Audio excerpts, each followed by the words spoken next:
Hello everyone, welcome to English tutorials. আজ এই ছোট্ট ক্লাসটিতে আমাদের আলোচনার বিষয় ক্লাস 7 এর মডেল অ্যাক্টিভিটি টাস্ক অক্টোবরের।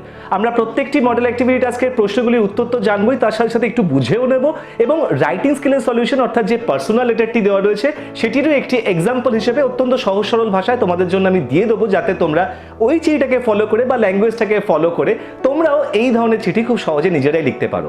তাই তোমাদের কাছে আমার রিকোয়েস্ট যে যদি মনে হয় যে ভিডিওটি হেল্পফুল বা একটু হলেও হেল্প করেছে তোমাদেরকে বা ভালো লেগেছে, তাহলে প্লিজ ভিডিওটিকে লাইক করতে ভুলো না, শেয়ার করতে ভুলো না। ইংলিশ টিউটোরিয়াল চ্যানেলটিকে হেল্প করবার জন্য, সাপোর্ট করবার জন্য সাবস্ক্রাইব করে নিও। বেল আইকনটাকে প্রেস করতে ভুলো না, যাতে ইন ফিউচার এই ধরনের literature, grammar, spoken English, writing skill বা model activity task oriented video notification তোমরা প্রথমেই পেয়ে যাও। তাহলে চলো শুরু করে দেওয়া যাক। আজকে আমাদের মূল আলোচনা ক্লাস 7 এর মডেল অ্যাক্টিভিটি টাস্ক অক্টোবরের। ক্লাস 7 এর অক্টোবরের ইংলিশের মডেল অ্যাক্টিভিটি টাস্কের লেসন নাম্বার 9 অর্থাৎ J C Bose a beautiful mind গল্পটির একটি এক্সট্র্যাক্ট সিন প্যাসেজ হিসেবে দেওয়া রয়েছে এবং এই সিন প্যাসেজ থেকে কিছু কোশ্চেন দেওয়া রয়েছে। দেখে নেওয়া যাক অ্যাক্টিভিটি 1 এ কি রয়েছে। অ্যাক্টিভিটি 1 এ একটি ছক পূরণ করতে দেওয়া রয়েছে, সেখানে কিছু সাল অর্থাৎ ইয়ার মেনশন করা রয়েছে এবং সেই ইয়ারগুলিতে কি কি ঘটনা ঘটেছিল জগদীশচন্দ্র বসুর জীবনে সেই ইনফরমেশন দিয়ে চারটাকে ফিল আপ করতে হবে। প্রথমটি ছিল 1869। 1869 এ উত্তর হবে বোস জয়েন্ড হেয়ার স্কুল। এরপরে ছিল 1875, সেখানে উত্তর হবে Bose was admitted to saint Xavier school. এরপরে ছিল 1884, উত্তর হবে Bose received the natural science tripos from the university of Cambridge and a BSc degree from the university of London. এরপরে বিতে ছিল কিছু কোশ্চেন যার উত্তর চাওয়া হয়েছে। প্রথম প্রশ্নটি ছিল from which school did J C Bose pass entrance examination. উত্তর হবে জগদীশচন্দ্র বোস অথবা Bose passed the entrance examination from the saint Xavier school. Second question ছিল who influenced Bose to study natural science.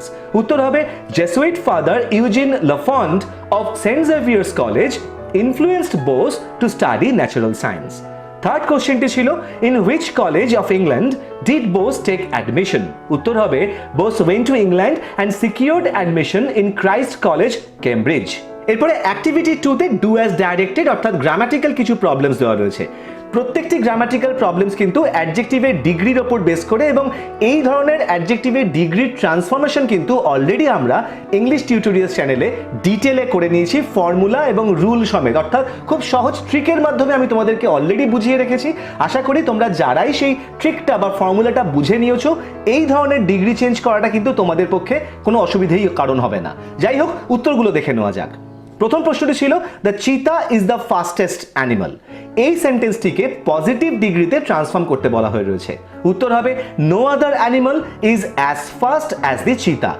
Second কোশ্চেনটি ছিল very few queens were as powerful as Elizabeth the first. উত্তর হবে Elizabeth one অর্থাৎ Elizabeth the first was one of the most powerful queens. এই বাক্যটিকে আমরা superlative ডিগ্রিতে নিয়ে গেলাম। থার্ড যে বাক্যটি রয়েছে সেই বাক্যটিকে এইবার আমাদেরকে কম্পারেটিভ ডিগ্রিতে নিয়ে যেতে হবে। কি বাক্য দেওয়া রয়েছে না no other girl of our school is so pretty as Tania. উত্তর হবে Tania is prettier than any other girl of our school. এরপরে অ্যাক্টিভিটি 3 তে ভোকাবুলারি ওরিয়েন্টেড একটি চার্ট ফিল আপ করতে বলা রয়েছে। এ কলামে বেশ কিছু শব্দ দেওয়া রয়েছে এবং তার সাথে কিছু সেন্টেন্স বা ফ্রেজ দেওয়া ছিল যেগুলিকে ম্যাচ করতে হবে। আমি অলরেডি ম্যাচ করেই রেখেছি, অর্থাৎ উত্তরটাকে আমি ম্যাচ করেই ছকের মাধ্যমে দিয়েছি তোমাদের সুবিধের জন্য। দেখো, প্রথমটি ছিল ফিলাটেলিস্ট। ফিলাটেলিস্ট বলতে বোঝানো হয় এমন একজন ব্যক্তিকে যিনি স্ট্যাম্প কালেক্ট করেন। তারপরে ছিল এথেইস্ট। এথেইস্ট বলতে বোঝানো হয় এমন একজন ব্যক্তি যিনি ভগবানের অস্তিত্বের ওপরে কিন্তু বিশ্বাস করেন না, অর্থাৎ যাকে আমরা সোজা বাংলায় নাস্তিক বলি। এরপরে ছিল স্কাল্পচার।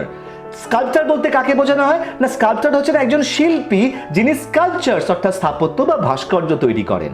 এরপরে ছিল এপিয়ারি। এপিয়ারি বলতে বোঝানো হয় একটি স্থানকে যেখানে মৌমাছিদেরকে রাখা হয়। এরপরে ছিল পেসিমিস্ট। পেসিমিস্ট বলতে বোঝানো হয় এক কথায় নৈরাশ্যবাদী ব্যক্তিকে, অর্থাৎ যে ব্যক্তি কিন্তু তার জীবন সম্পর্কে একটা নেগেটিভ চিন্তা ভাবনা পোষণ করেন।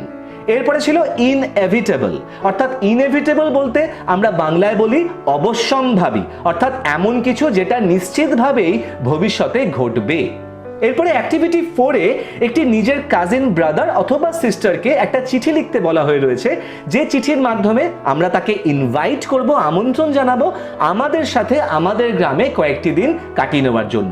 এটি একটি পার্সোনাল লেটার হিসেবে দেখো, আমি চিঠির ডান দিকে ওপরের কোণে সেলফ অ্যাড্রেস লিখতে হয়, আমি শুধু সেলফ অ্যাড্রেস লিখে রেখেছি, তোমরা তোমাদের অ্যাড্রেসটা এখানে পুট আপ করবে। এরপরে আমরা চিঠিটা ডিয়ার ব্রাদার দিয়ে শুরু করে আমাদের বক্তব্যটাকে খুব সিম্পল লুসিড ল্যাঙ্গুয়েজে কিন্তু তোমাদের বোঝবার সুবিধার জন্য লিখে দিয়েছি। তাহলে এবার দেখে নেওয়া যাক একটু সেন্টেন্সগুলি কি লিখেছি এবং তার মানেগুলি এক্স্যাক্টলি কি দাঁড়াচ্ছে। দেখো, ডিয়ার ব্রাদার অর্থাৎ প্রিয় ভাই, hope you all are doing good by the mercy of God, অর্থাৎ আশা করি ঈশ্বরের দয়ায় বা ঈশ্বরের কৃপায় তোমরা সবাই ভালো রয়েছো। হাউএভার, যাই হোক, our summer vacation is going to start soon, আমাদের গ্রীষ্মকালীন ছুটি খুব শীঘ্রই শুরু হতে চলেছে। Last year you promised that you would visit our village, গত বছর তুমি কথা দিয়েছিলে যে তুমি আমাদের গ্রামে ভ্রমণ করতে আসবে। So it's time to keep your promise, তাই এইবার কিন্তু সেই সময় এসছে যার মাধ্যমে তুমি তোমার প্রতিশ্রুতি বা কথা রাখতে পারো। If you come, I assure you will have a great time here in our beautiful quite little village, যদি তুমি আসো তাহলে আমি নিশ্চিত করতে পারি তোমাকে যে তুমি কিন্তু আমাদের এই ছোট্ট সুন্দর গ্রামটিতে অত্যন্ত ভালোভাবে মজা পেতে পারবে বা উপভোগ করতে পারবে। We will have great fun together, আমরা একসাথে দারুণ মজা করব, প্লেইং ফুটবল খেলে, exploring the nearby areas, আমাদের গ্রামের আশেপাশের অঞ্চলগুলিকে এক্সপ্লোর করে, and by catching fish in the river, এবং নদীতে মাছ ধরে, that runs beside our village, যে নদী আমাদের গ্রামের পাশ দিয়েই বয়ে চলেছে। Moreover, my friends and I run a night school here for the poor and deprived children. এর থেকেও বড় কথা, আমার বন্ধুরা এবং আমি সবাই মিলে আমাদের গ্রামে একটা নাইট স্কুল চালাই গ্রামের দরিদ্র বঞ্চিত শিশুদের বা ছেলে মেয়েদের জন্য। You also can join in, তুমিও আমাদের সাথে যোগ দিতে পারো। You will never forget this great experience, তুমি কিন্তু কোনোদিনই এই দুর্দান্ত অভিজ্ঞতার কথা ভুলতেই পারবে না। My parents will be also very happy, আমার পিতামাতাও ভীষণই খুশি হবে। And my joy will no bound, এবং আমারও খুশির কোনো সীমা থাকবে না if you accept our invitation, যদি তুমি আমাদের এই আমন্ত্রণটি গ্রহণ করো। I will be waiting eagerly for a positive reply, তোমার একটি সদর্থক উত্তরের অপেক্ষায় আমি অত্যন্ত উৎসুকভাবে অপেক্ষা করব। No more today, আজ আর নয়, তাহলে more when we meet, আমরা যখন দেখা করব তখন আমরা আরো অনেক গল্প গুজব করব। Take love, আমার ভালোবাসা নিও, and convey my regards to your parents, এবং আমার শ্রদ্ধা বা সম্মান তুমি তোমার পিতামাতাকে জানিও।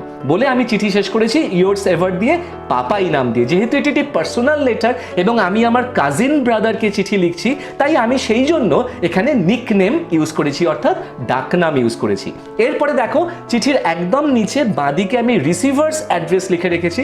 এখানে যাকে তুমি চিঠি পাঠাচ্ছ তার অ্যাড্রেসটা ফুললি লিখতে হবে, অর্থাৎ যাকে চিঠি পাঠাচ্ছ তার নাম, কেয়ার অফ, তার পুরো পোস্টাল অ্যাড্রেস, এটি একটি বক্সের মধ্যে লিখে সেই বক্সের কোণে ছোট করে স্ট্যাম্প লিখে দিতে হবে, যার জন্য এটা পোস্টাল স্ট্যাম্প হিসেবে সেটিকে কনসিডার করা যেতে পারে। তাহলে আশা করি এই ছোট্ট সুন্দর চিঠিটা তুমি বুঝতে পেরেছো, এবং এই ধরনের চিঠি তোমরা নিজেরাও এই চিঠিটাকে এক্সাম্পল হিসেবে ধরে নিয়ে খুব সহজেই ইন ফিউচার নিজেরাই লিখতে পারবে। তাহলে আশা করি আজকে আমরা যে মডেল অ্যাক্টিভিটি টাস্কের কোশ্চেনগুলোকে নিয়ে আলোচনা করলাম, এই উত্তরগুলিকে নিয়ে তোমাদের কারো কোনো ডাউট নেই, এবং তোমরা রাইটিং স্কিলের সলিউশনটাও খুব ভালো করে বুঝে নিয়েছো, যাতে ইন ফিউচার ওই ধরনের চিঠি তোমরা নিজেরাই খুব ভালোভাবে লিখতে পারো এবং পরীক্ষায় খুব ভালো নম্বর পাও। যাই হোক, যদি মনে হয় যে ভিডিওটি হেল্প করেছে বা ভালো লেগেছে, তাহলে প্লিজ ভিডিওটিকে লাইক করতে ভুলো না, শেয়ার করতে ভুলো না, it is my earnest request you.